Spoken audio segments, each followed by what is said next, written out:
திருச்சிற்றம்பலம். இன்னைக்கு நாம் திருவிளையாடல் புராணத்தில் 21வதா கல்யானைக்கு கரும்பு அளித்தலும் 22வதா யானையை கொன்ற வில்லேந்திய சேவகன் பற்றியும் பார்க்கலாமா? இப்போ கல்யானைக்கு கரும்பளித்தல் பற்றி பார்க்கலாம்.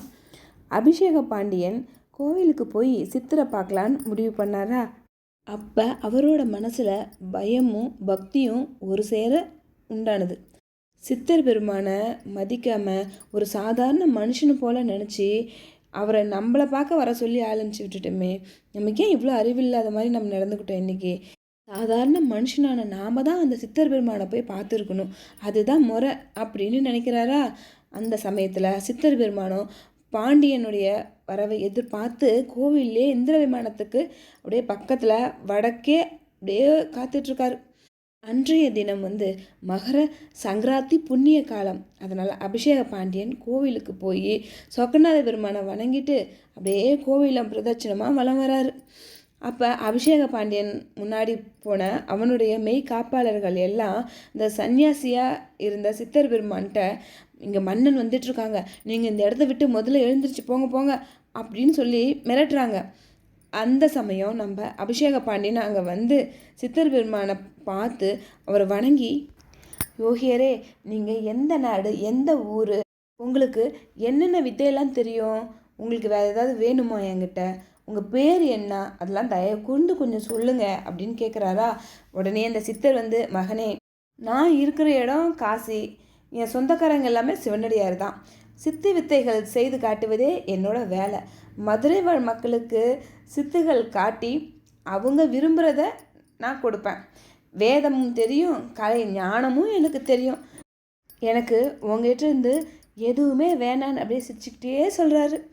சித்தர் பெருமானின் கம்பீரமான அந்த பதிலை கேட்டதுமே அந்த சித்தருடைய கர்வம், வல்லமை ஆகியவற்றை சோதிக்க நினைச்சாரா மன்னன்.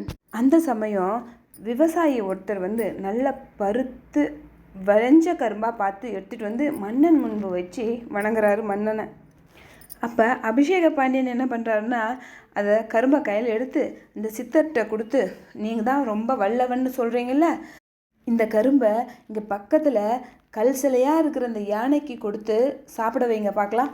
அந்த யானை அந்த கரும்பை சாப்பிட்டுச்சுன்னா அப்போ நான் ஒத்துக்கிறேன், நீங்கள் தான் எல்லாம் வல்ல சித்தர்னும் இந்த சோமசுந்தர பெருமானே நீங்கள் தான்னு நான் ஒத்துக்கிறேன். அப்புறம் நீங்கள் என்ன கேட்குறீங்களோ அதை நான் தரேன் அப்படின்னு சொல்கிறாரு.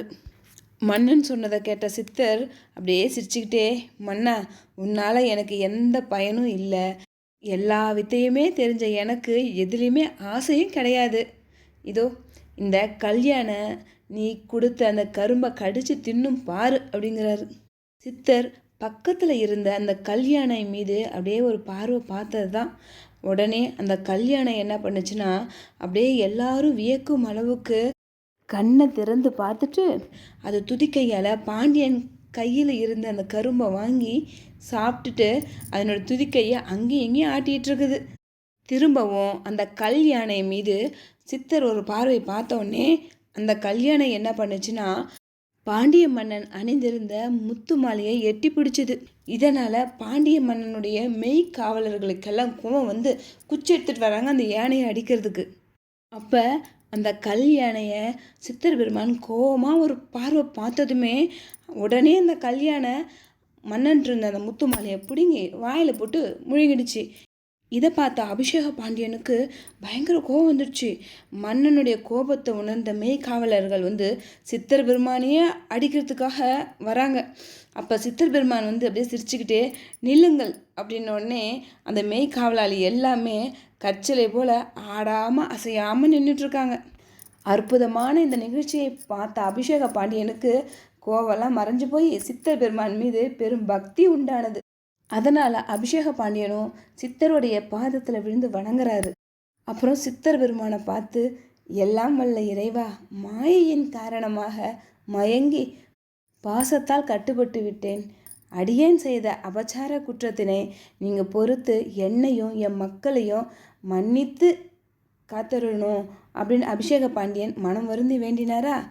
கருணையே வடிவான சித்தர் பெருமானும் மன்னனுடைய மனமாற்றத்தை பார்த்து, பாண்டியா, உனக்கு என்ன வர வேணும் கேளு அப்படிங்கிறாங்க. சித்தரை பணிந்து வணங்கிய பாண்டிய மன்னனும், எம்பெருமானே, அடியேனுக்கு நல்லதொரு குமாரன் பிறந்திட அருள் புரிய வேண்டும் அப்படின்னு வேண்டினாரா. சித்தர் பெருமானும் அவ்வாறே ஆகட்டும் அப்படின்னு பாண்டியனுக்கு வரம் கொடுக்குறாரு.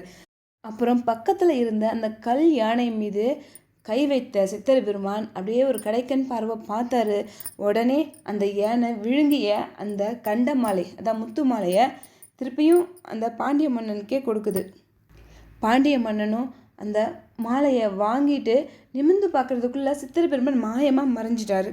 உயிரோடு இருந்த அந்த கல் யானையும் மறுபடியும் கல் யானையாகவே மாறி போயிடுச்சு. அபிஷேக பாண்டியனுடைய கண் முன்னாடி நிகழ்ந்த இந்த பேர் அற்புதத்தை பார்த்த அபிஷேக பாண்டியனும் இந்த திருவிளையாடலை நடத்தினது நம்ம சொக்கநாத பெருமான் தான் தெரிஞ்சுக்கிட்டு நேராக கோயிலுக்கு போய் சொக்கநாத பெருமானை பணிந்து போற்றி வணங்கினார். அப்புறம் இறைவனையே சோதிக்க துணிந்த அவருடைய அறிவில்லாத தனத்தை நினச்சும் அப்படியே கஷ்டப்படுறாரு. சித்தர் பெருமானாக வந்த சொக்கநாத பெருமான் அருளிய நல்ல வரத்தினால அபிஷேக பாண்டியனுக்கு அழகான புதல்வன் ஒருத்தனும் பிறந்தான். அவங்களோட மகனுக்கு விக்ரமன் அப்படின்ற ஒரு பெயரையும் சூட்டி அபிஷேக பாண்டியன் அவனை பெரு வீரனாக வளர்த்துட்டு வந்தார். உற்ற பருவம் வந்ததும் மகனுக்கு முடிசூட்டி வச்சுட்டு அபிஷேக பாண்டியன் சில நாட்களிலேயே சிவபரஞ்சோதியில் 2 கலந்துட்டார்.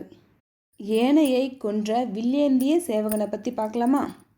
முடிசூட்டி கொண்ட விக்ரம பாண்டியனும் எல்லாரும் போற்றும்படி சிறப்பாக வேத சிவாகம நெறி நின்று நல்லாட்சி புரிஞ்சிட்டு வந்தார். அவருடைய ஆட்சி காலத்தில் புத்த சமண சமயங்கள் தென்னகத்தில் அழிந்து ஒழிந்தன. எங்கும் சைவ பக்தி நெறி தழை தோங்கி இருந்துச்சு. அது மட்டும் இல்லாமல் மதுரை சொக்கநாத பெருமானின் திருக்கோயில் இந்திர விமானத்துக்கு சற்று வடபுறமாக ஒரு அழகான திருக்கோவிலையும் கட்டினார். அந்த திருக்கோவிலில் அந்த சித்தமூர்த்தியின் திருவுருவப் படத்தையும் பிரதிஷ்டை செஞ்சு வழிபட்டுட்டு வந்துட்டுருக்காரு. இப்படி ஒரு சூழ்நிலையில் சூரிய குலத்தில் பிறந்த சோழ மன்னன் பாண்டிய நாட்டில் நல்லாட்சி புரிஞ்சிட்டு இருந்த விக்ரம பாண்டியனுடைய புகழையும் வீரத்தையும் பார்த்து ரொம்ப பொறாமப்பட்டார். அதனால் இந்த மன்னன் சைவ மதத்தை சார்ந்ததுனால தான் இவருக்கு இவ்வளோ பேரும் புகழும் கிடச்சிருக்குது. இந்த பாண்டிய மன்னன் தான் நம்மளோட பகைவன் அப்படின்னு நினச்சி பல முறை பாண்டிய நாட்டின் மீது போர் தொடுத்தும் படுதோல்வி அடைஞ்சிட்டாரு. இதனால் எந்த வகையாவது ஏதாவது ஒரு சூழ்ச்சி செஞ்சாவது இந்த பாண்டியனை கொன்னுடணும் அப்படின்னு நினைக்கிறாரு சோழ மன்னன். வஞ்சக எண்ணம் கொண்ட சோழன் அஞ்சனம் போன்ற 8 மலை குகைகளில் ஒளிந்து வாழ்ந்து வந்துட்டுருக்க சமணக்குறவர் 8000 பேருக்கு அவரை பார்க்குமாறு ஓலையை அனுப்பி வைக்கிறாரு. சோழனின் ஓலையை பார்த்த சமணர்கள் 8000 பேரும் சோழ மன்னனை பார்க்கறதுக்காக காஞ்சிபுரத்துக்கு வந்தாங்க. அந்த 8000 சமணர்களை பார்த்த சோழ மன்னனும் வசியம் முதலியான தொழில்களில் தேர்ச்சி பெற்றவரே, அபச்சார ஹோமம் நீங்கள் முறையாக செஞ்சு என் பகைவனான விக்ரம பாண்டியனை நீங்கள் கொன்னுடணும். அப்படி நீங்கள் செஞ்சு முடிச்சிங்கன்னா என்னுடைய நாட்டில் சரிபாதியை உங்களுக்கு கொடுக்குறேன் அப்படின்னு சொல்கிறாங்க. சோழ மன்னன் சொன்னதை கேட்ட சமணர்களும் விக்கிரபாண்டியனை கொல்றதுக்கு சம்மதிக்கிறாங்க.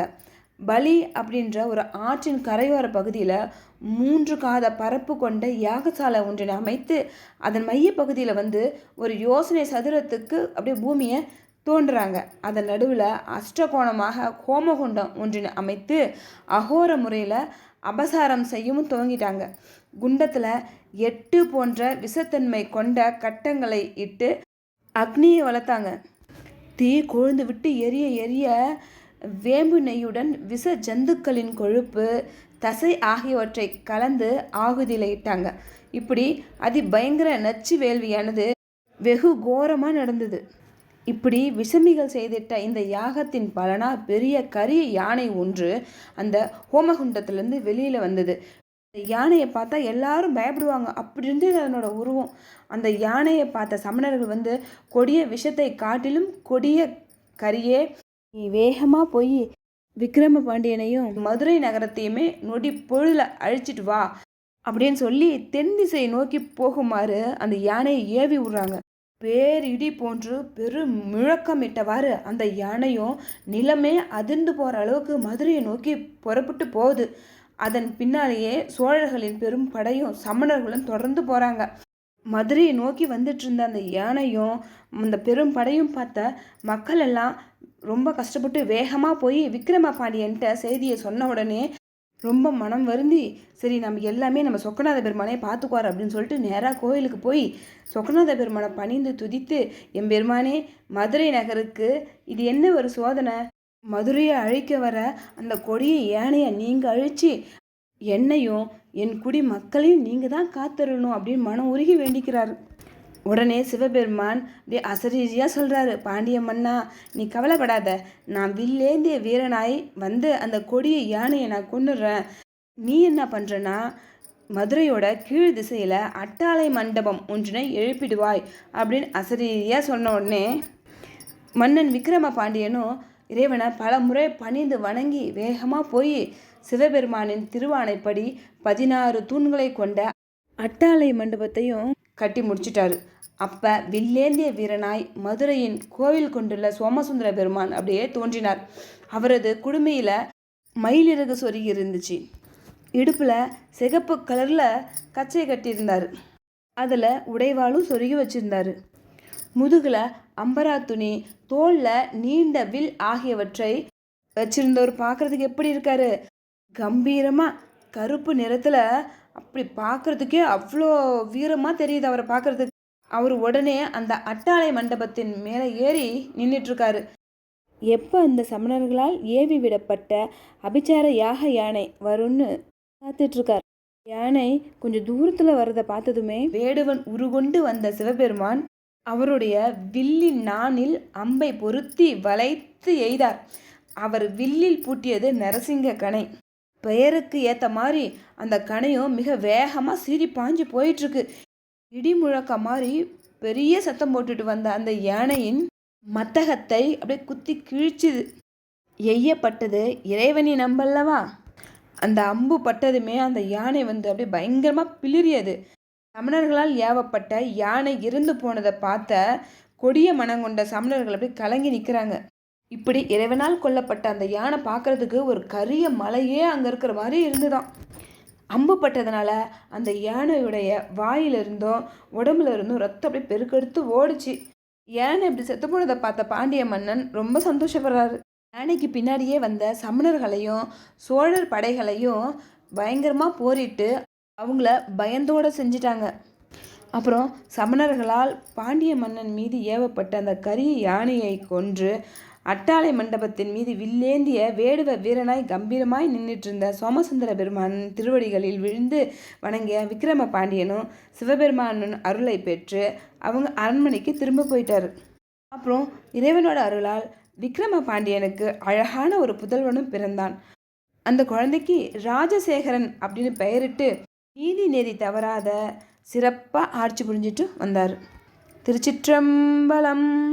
வீடியோ உங்களுக்கு பிடிச்சா லைக் பண்ணுங்கள், ஷேர் பண்ணுங்கள், மறக்காமல் இந்த சேனலை சப்ஸ்கிரைப் பண்ணுங்கள். இந்த வீடியோ பார்த்ததுக்கு ரொம்ப நன்றி.